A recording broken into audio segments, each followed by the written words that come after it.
Bien, bonjour à tous et bienvenue dans ce bulletin vidéo d'Info Météo pour des prévisions à long terme, voire même à très long terme, car vous êtes sans doute beaucoup à vous poser la question quand va revenir le soleil et quand vont revenir des températures de 25 degrés voire plus.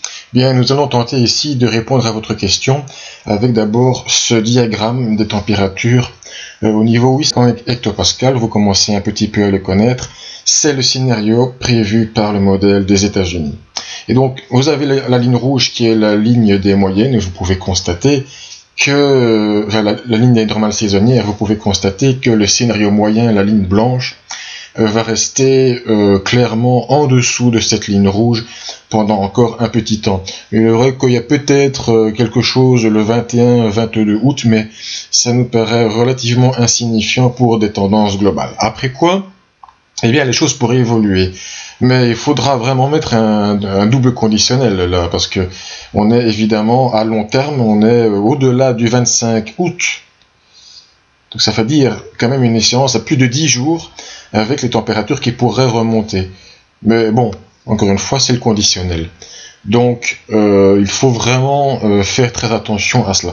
Cela étant dit, c'est vrai que c'est quand même une tendance qui commence tout doucement, ou qui commencerait tout doucement à se dessiner, et la tendance long terme du modèle européen, lui, apparemment la confirme. Mais évidemment, ce n'est pas encore une certitude. Donc si vous prenez ce diagramme que vous connaissez, celui de De Bilt, encore une fois, bien effectivement on peut constater que vous avez progressivement les couleurs, les plages blanches et rouges qui reviennent en fin de période, encore une fois, à J+10. Donc tout ça est très loin évidemment. Alors que va-t-il se passer dans les cartes? Eh bien, nous allons regarder tout ça d'abord avec le modèle américain.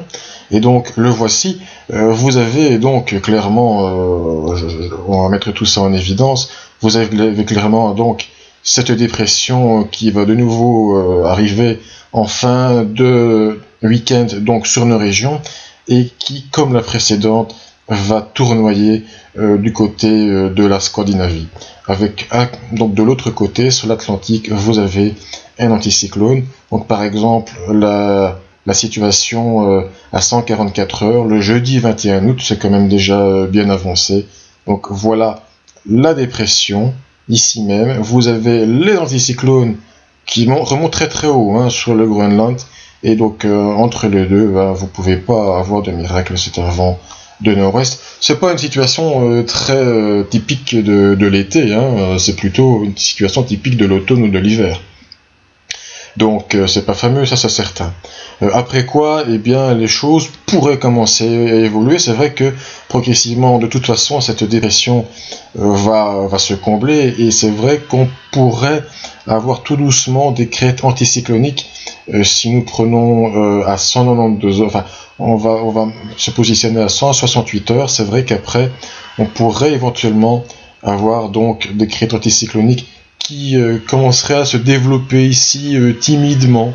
Donc éventuellement les averses pourraient régresser vers la Scandinavie, et après quoi, eh bien donc on a ces projections qui là vont à J+10, où on voit que l'anticyclone gonflerait vers l'Europe occidentale. On le voit, un centre anticyclonique, donc là on est à 240 heures qui viendrait se positionner sur nos régions, mais alors qui pourrait s'écraser, mais bon, là, on est vraiment dans le domaine de très hypothétique.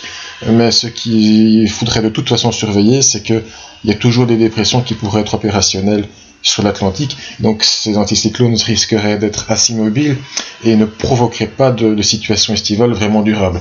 Mais bon, il devrait se déplacer vers nous, et s'il y a des pressions devait aussi se rapprocher de nos régions, ce serait plus organisé dans un flux de sud-ouest comme nous avons connu durant le mois de juillet, avec donc sans doute des périodes de soleil, mais aussi ponctuées de dégradation orageuse. Mais là encore une fois, on est à plus de 10 jours, et c'est beaucoup trop loin pour estimer et affirmer que c'est une certitude. Donc, pour ceux qui veulent des températures plus élevées et un retour d'un soleil un peu plus intéressant, De toute façon, il faut regarder à J+10 et évidemment avec toutes les précautions d'usage.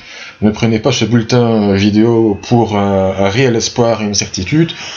Tout ce qu'on essaie de faire ici, c'est de vous dire voilà ce qui pourrait éventuellement, peut-être, avec beaucoup de conditionnels et d'adverbes de modération, se passer. Mais s'il vous plaît, ne venez pas ensuite dire ah, il va faire beau à partir du 25 août. C'est l'Info Météo qui l'a dit, absolument pas. On essaye de vous donner un peu d'espoir, mais c'est un peu, pas plus que ça. Et en tout cas, il faudra de toute façon supporter un temps frais et variable pendant sans doute encore une semaine, après quoi il faudra évidemment surveiller ces possibles scénarios d'amélioration.